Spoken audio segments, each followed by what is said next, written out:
अस्सलाम वालेकुम everyone, welcome to my YouTube channel chemistry by विशाल।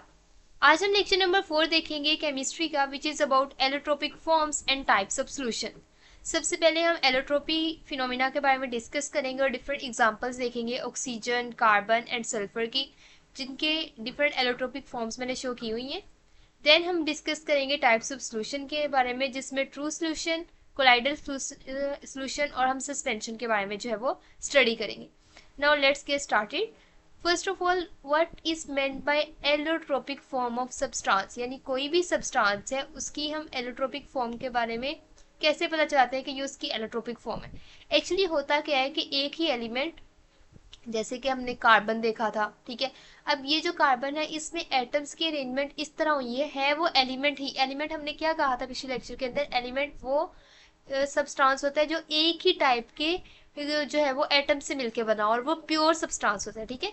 इसी तरह एलिमेंट्स क्या हो, उन दो तरह के हो, एक में जो है वो कार्बन कार्बन की जो स्ट्रक्चरल अरेंजमेंट है वो डिफरेंट हो, ठीक है, और दूसरे के अंदर हमारे पास कार्बन कार्बन की जो स्ट्रक्चरल अरेंजमेंट है वो डिफरेंट हो, ठीक है, यानी एक से ज्यादा स्ट्रक्चरल फॉर्म के अंदर वो प्रेजेंट हो और उनकी क्या हो, फिजिकल प्रॉपर्टीज भी डिफरेंट हो, ठीक है, यानी एक सॉलिड में हो सकता है, दूसरा लिक्विड में हो सकता है, इस तरह भी हो सकता है और इस तरह भी हो सकता है। फिजिकल प्रॉपर्टीज में यही चीज़ आती है। और उनकी जो केमिकल प्रॉपर्टीज है वो भी डिफरेंट हो, यानी एक का जो केमिकल रिएक्शंस है वो डिफरेंट हो, यानी एक जो लेट्स सपोज ऑक्सीजन के साथ रिएक्ट कर रहा है, दूसरा अपनी कुछ प्रॉपर्टीज की वजह से ऑक्सीजन से रिएक्ट ना कर पाए। मतलब इस तरह करके उनके जो केमिकल रिएक्शंस है दोनों के डिफरेंट हो, ठीक है, केमिकल प्रॉपर्टीज उनकी डिफरेंट हो, इसके साथ साथ उनकी फिजिकल प्रॉपर्टीज भी क्या हो, डिफरेंट हो। तो वो क्या कहलाती है, एलोट्रोपिक फॉर्म्स। और ये वाला फिनोमिना कहलाता है एलोट्रोपी, जिसके अंदर एक से ज्यादा एलोट्रोपिक फॉर्म्स के अंदर सब्सटेंस जो एग्जिस्ट करते हैं, जस्ट लाइक ऑक्सीजन। अब ऑक्सीजन जो है, ऑक्सीजन एटम, ये दो तरह के एलिमेंट्स बनाता है। एक ऑक्सीजन जिसमें मॉलिक्यूलर ऑक्सीजन होती है जो कि सांस लेने के लिए हम यूज करते हैं, ठीक है, जो एनिमल्स जो है वो ऑक्सीजन इनहेल करते हैं, एक वो वाली ऑक्सीजन होगी। अब ये जो ऑक्सीजन है वो क्या होती है, ये डाइएटोमिक होती है, ठीक है। अब इस तरह के ऑक्सीजन जो मॉलिक्यूल्स हैं ये होते हैं हमारे पास एयर के अंदर, ठीक है। लेकिन एक ऑक्सीजन और होती है, एलोट्रोपिक फॉर्म होती है ओजोन, जिसके अंदर 3 ऑक्सीजन एटम्स होते हैं, 1 2 एंड 3। अब आप देख रहे हैं कि दोनों की जो है, दोनों में ऑक्सीजन ही, लेकिन एक में क्या है, ऑक्सीजन की एटम्स की अरेंजमेंट आपस में डिफरेंट है, ठीक है, ये लीनियर स्ट्रक्चर है और इसका जो है वो चेंज है। तो आप देख सकते हैं कि दोनों के अंदर जो है वो डिफरेंट चीज है। तो ये दोनों ऑक्सीजन की क्या है, एलोट्रोपिक फॉर्म है। और आपको पता होगा ऑक्सीजन की प्रॉपर्टीज डिफरेंट होगी। और ओजोन जो है, ओजोन लेयर जो हमारे पास, ये एटमोसफेयर में भी ओजोन लेयर होती है, ठीक है, ये इसकी डिफरेंट प्रॉपर्टीज है। दोनों की केमिकल प्रॉपर्टीज भी डिफरेंट है, दोनों की फिजिकल प्रॉपर्टीज भी डिफरेंट है, लेकिन है दोनों क्या, एलोट्रोपिक फॉर्म्स एक दूसरे की। और इन ये क्योंकि दोनों के अंदर सेम ही क्या है, एटम्स मौजूद है।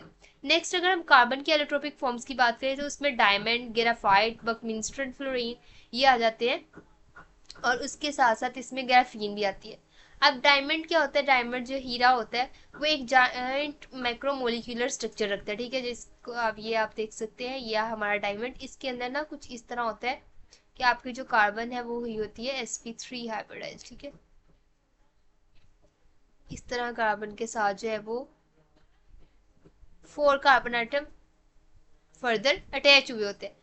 ये जो है डायमंड के अंदर आपने याद रखना है, इसमें sp3 हाइब्रिडाइजेशन होती है, यानी इसके अंदर जो सेंट्रल कार्बन एटम है वो फर्दर 4 कार्बन एटम्स के साथ अटैच होता है इन अ टेट्राहेड्रल ज्योमेट्री। अब इसकी जो अरेंजमेंट है वो डिफरेंट होगी एज कम्पेयर टू ग्रेफाइट।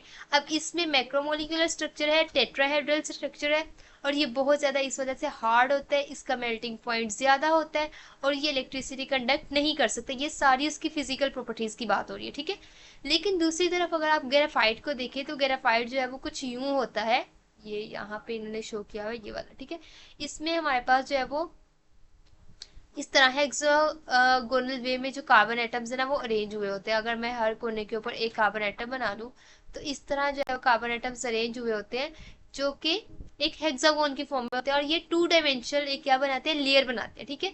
अब हेक्सागोनल रिंग्स होती है कार्बन की, जो 2 डायमेंशनल जो है वो बनाती है सरफेस, ठीक है। अब ये जो लेयर स्ट्रक्चर है ये होता है ग्राफाइट का। अब आपने देखा था डायमंड के अंदर, मैंने आपको बताया था टेट्राहेड्रल स्ट्रक्चर है। ग्रेफाइट में क्या होता है, टेट्राहेड्रल नहीं होता, इसके अंदर sp2 हाइब्रिडाइजेशन होती है और इसके साथ साथ एक लेयर्ड स्ट्रक्चर होता है। और ये अपने लेयर स्ट्रक्चर की वजह से और क्योंकि इसके कुछ इलेक्ट्रॉन्स फ्री होते हैं तो ये अपनी इलेक्ट्रिसिटी कंडक्ट कर सकता है। ये लेयर्स की फॉर्म में होता है और इसके लेयर्स के बीच में इलेक्ट्रॉन्स होते हैं और इसकी वजह से इलेक्ट्रिसिटी पास हो जाती है। और इलेक्ट्रिसिटी एक्चुअली होती क्या है, इलेक्ट्रॉन्स का फ्लो, ठीक है। तो इलेक्ट्रिसिटी कंडक्ट करना इसमें आसान होता है। और डायमंड जो है वो इलेक्ट्रिसिटी कंडक्ट नहीं कर सकता, ये नॉन कंडक्टर होता है। ये इसके अलावा ये सॉफ्ट होता है और ये लुब्रिकेंट होता है क्योंकि ये लेयर्ड स्ट्रक्चर होता है तो एक लेयर दूसरी लेयर के ऊपर फिसल सकती है, लाइक, ठीक है, स्लाइड कर सकती है। तो इस चीज से आप याद रख सकते हैं कि ये हमारे पास ग्रेफाइट के अंदर क्या होता है, लेयर स्ट्रक्चर होता है, that's why it is lubricant. और ये सॉफ्ट होता है, इलेक्ट्रिसिटी कंडक्ट कर सकता है और ये लेयर्ड स्ट्रक्चर होता है। जबकि डायमंड क्या था हमारे पास, हार्ड होता है, इसका हाई मेल्टिंग पॉइंट होता है और ये नॉन कंडक्टर होता है। Third one is Buckminster fullerene. इसके अंदर ऑलमोस्ट 60 कार्बन एटम्स होते हैं जो कि डिफरेंट पेंटागन और हेक्सागन जो स्फेरिकल मॉलिक्यूल है उनके, मतलब अगर आप ये एक देखें, ये पेंटागन हो गया, ठीक है, जिसमें हमारे पास 5 जो है वो कोने होते हैं और हमारे पास हेक्सागन के अंदर 6 होते हैं, ठीक है। अब इस तरह के जो हमारे पास रिंग्स आपस में अटैच हुई होती है और स्फेरिकल मॉलिक्यूल बनाती है। जैसे ये देखिए, ये 5, ये हमारे पास है 5 साइड्स वाला और ये हमारे पास 6 साइड्स वाला, ठीक है। तो हमारे पास इसी तरह पेंटागन और हेक्सागन मिल के एक स्फेरिकल मॉलिक्यूल बनाते हैं जो कि कहलाते हैं बकमिंस्टर फुलरिन। अब आप देख सकते हैं कि इसका और स्ट्रक्चर है, ग्रेफाइट का और स्ट्रक्चर था, डायमंड का और स्ट्रक्चर था, तो इसके हिसाब से इनके जो स्ट्रक्चरल फीचर्स है वो डिफरेंट है। अब इसके साथ साथ क्या आप देख सकते हैं कि हाई टेम्परेचर और प्रेशर पे स्टेबल है, तो इसकी फिजिकल प्रॉपर्टीज भी ऊपर वालों से डिफरेंट होगी। और ये हमारे पास सोलेबल होता है ऑर्गेनिक सॉल्वेंट्स के अंदर।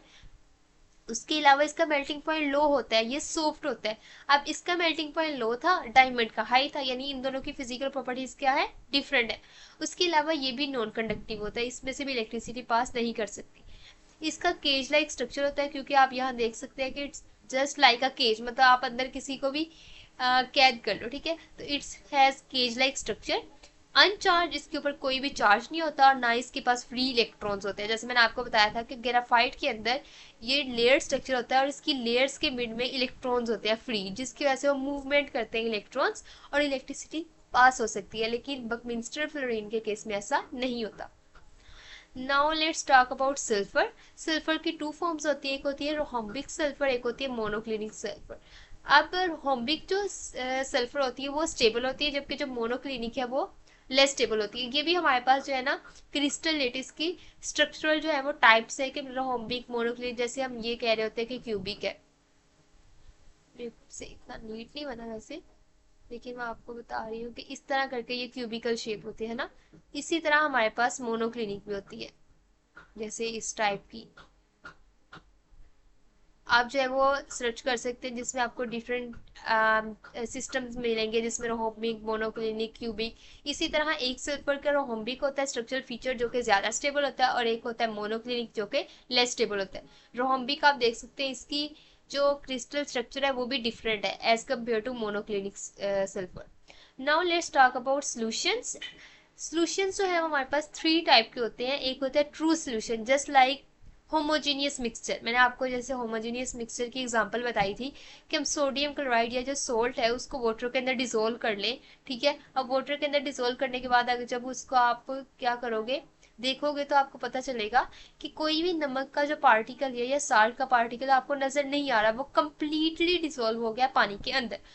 और पानी के अंदर डिसोल्व होने की वजह से वो जो सोल्यूशन है बनेगा वो एक ट्रू सोल्यूशन होगा, क्योंकि उसके अंदर आपका जो सल्यूट पार्टिकल्स है वो कम्प्लीटली डिसोल्व हो चुके हैं। अब सल्यूट क्या होता है और सोलवेंट क्या होता है, आपको ये शायद टर्म समझ ना आ रही हो। तो जो चीज एक्सेस में होती है ना, जो ज्यादा होती है, जिसके अंदर आप किसी दूसरी चीज को डिसोल्व कर रहे होते हो, हल कर रहे होते हो, वो होता है आपका सोलवेंट, ठीक है। जैसे यहाँ हमने पानी लिया और पानी के अंदर हमने डिसोल्व करना है साल्ट, ठीक है। तो साल्ट आपका होगा सोल्यूट जो कि कम मिकदार में है, जबकि वाटर आपका होगा सोलवेंट। तो सोलवेंट हमारे पास क्या होता है, कोई भी चीज जो एक्सेस में होती है, और सोल्यूट आपका जैसे कि साल्ट जो कि कम जो है मिकदार में होती है। इसकी एग्जांपल में NaCl dissolved in water, copper sulphate dissolved in water. ये दोनों चीजें अगर वाटर में डिसॉल्व कर लो तो एक क्लियर सोल्यूशन बन जाता है जो कि ट्रू सोल्यूशन कहलाता है। अगर ये सोल्यूशन जो है बन जाए तो इस सोल्यूशन के पार्टिकल्स आप नेकेड आई से नहीं देख सकते। अब नमक को आप पानी में हल कर लो तो क्या आप नमक को जो है कंप्लीटली डिसॉल्व करने के बाद क्या नमक के पार्टिकल्स देख सकते हो? हरगिज नहीं।